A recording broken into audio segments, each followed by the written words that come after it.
If you thought the moon crashing into the planet was deadly, well, what if I told you a couple breaths in this bad boy would erase everything? Would you believe me?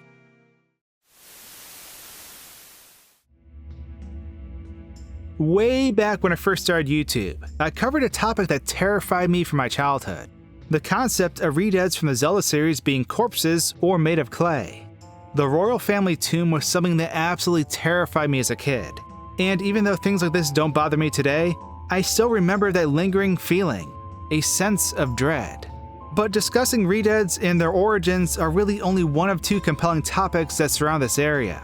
Because after pushing through this ReDead house, we stumble upon a song that is honestly extremely dangerous. And that's the Sun Song. Yes, that song you play to advance day to night and night to day. Obviously, in a game where certain events only occur at certain aspects of time, having to wait for day and night cycles to pass would grow tiresome pretty fast. And beyond that, in areas where time is frozen, it became pretty annoying having to leave town simply to wait outside the gates as the day or night came to a close. Thus, the Sun Song offers us a way to skip past all the waiting and get to the good stuff. Like visiting that creepy dude in the shooting gallery. He looks so strange. Now, while the song in particular is super helpful during the game, it's super concerning to me. But before I get to the reason why this song is concerning, first we need to lay the groundwork for how the song came to be. When you first approach the companion gravestones near the royal family tomb in the graveyard, two spirits will spawn to fight you. These are the royal composer bros, Sharp the elder and Flat the younger. They initially battle you because they think you're one of Ganondorf's men. They tell you that they reside in Kakariko village and that everyone born in this area is destined to serve the royal family of Hyrule. The Composer Brothers' tasks in particular was to focus on the mysterious hereditary mystic power that the royal family held. They weren't able to determine the powers behind the Triforce, but they did manage to figure out a way to control the flow of time with ocarinas. They state they would have been famous if it weren't for Ganondorf's treachery. While defending the research, they died in the process. Each brother had focused on a different song, one to summon the moon, and the other to summon the sun. Their combined efforts are what led to the song hidden within the royal family's tomb, the glorious Sun Song. Etched onto a wall in the back of the tomb, the rising sun will eventually set, a newborn's life will fade. From sun to moon, moon to sun, give peaceful rest to the living dead. This poem precedes us learning the melody, and from that point forward, we have one of the most helpful songs in the game. But this is where things get weird, because across the Zelda series, we have multiple forms of time-altering songs. Obviously, we'll be focusing on the Sun Song, but there's also the Song of Double Time from Majora's Mask, the Inverted Song of Time, the Song of Passing from Wind Waker, and of course the actual Song of Time, which has a completely different effect inside of Termina. However, besides the Song of Passing, which mirrors the Sun Song, all the other time-altering songs cause time to seemingly warp. For example, the Inverted Song of Time can slow down events that take place throughout the day in Majora's Mask. This is a gradual change and makes the day longer. On the flip side, the Song of Double Time has the ability to warp Link later into the day or night, and this taking place is indeed a warp. In both variations of the game, Link is tossed into a white void with clocks as time progresses. And although it has the ability to call upon night or day, this is what differentiates this from the Sun Song. The Sun Song advances time, but it does so at a seemingly normal rate. Now obviously at this point we're going to be debating game mechanics, but suspend disbelief for a second while we break down what happens.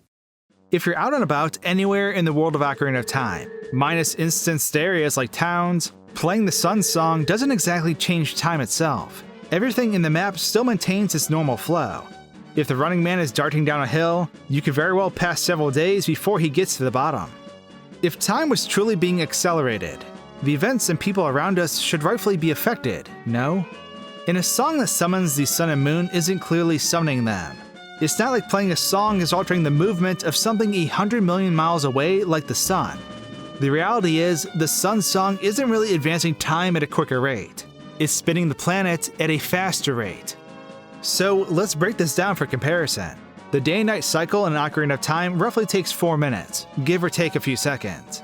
Whereas in real life, a complete rotation of the Earth is roughly 24 hours, with variance depending where you are at. That's 1,440 minutes total, or 86,400 seconds. Now when you play the Sun Song in Ocarina of Time, it's very close to 4 seconds for the sun to swap places with the moon, if you initiate it at the time when the cycle changes. This means a full rotation with the Sun Song's empowerment is 8 seconds long. So now let's do some math here. The 4-minute duration of the day/night cycle in Ocarina of Time is equal to 240 seconds. That means that the Sun's song is capable of speeding up the rotation of the planet by 30 times its normal rate, or 3,000%. So now that we have that ratio figured out, let's apply that to our time frame for Earth. If we reduce our standard 24-hour day cycle by this ratio, we are left with a measly 48 minutes for an entire rotation of Earth. 24 minutes of daylight, 24 minutes of nighttime. Now those numbers are neat and everything, but what would actually happen to our planet if that was actually true? For starters, Earth rotates at the equator at around 1,000 miles an hour, or 1,600 kilometers an hour. If we crank this up by 3,000%, we're left with 30,000 miles an hour, or 48,000 kilometers. And that's hella fast. And obviously, the world spinning this fast is going to have some slight problems. Now, there are multiple studies and hypotheses online about what a faster rotation would do. From YouTube channels like Real Life Lore to tons of articles from independent science websites covering the concept. If the world rotated only 2 times faster, not only would the equator flood, but days would become far shorter. We'd also generate super hurricanes that would travel a lot farther too. But if the world were to spin 30 times faster, under the influence of the dreaded Sun Song, well, things wouldn't be good.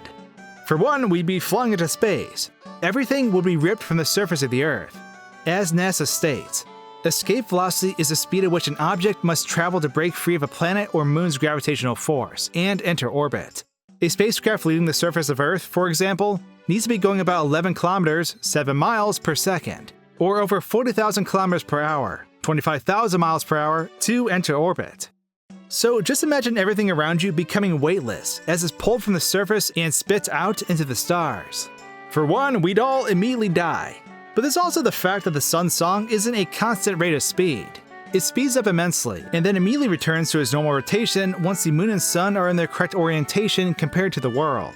That moment would also be catastrophic, because everything that was moving, assuming everything wasn't propelled off the planet, would then have to adapt to the sudden change as the world slammed on its brakes. I mean, it would all be obliterated regardless, but it's still worth mentioning. Now, the size of Zelda's world, its gravitational pull, moon size, etc., all would normally influence what would happen. Regardless, though, this pleasant transition scene isn't going to happen. And we haven't even talked about how the trigger for this world-ending extermination is merely a 6-note song played through a child's ocarina. That only makes it that much more awful. But hey, world-ending music aside, what do you think about this conundrum? Obviously, we're applying real-life logic to a game world where you can hyperextend a super slide across fields without moving your legs. Unless you can do that in real life. Which I'd be super impressed. Anyways, let me know your thoughts in the comments below. And with that, thanks for tuning into this musical disaster. Now, if you excuse me, I'm going to go look for my high school recorder. Gonna drop some sick toots up in here. Thanks for watching, guys and gals, and until my next video, cheers.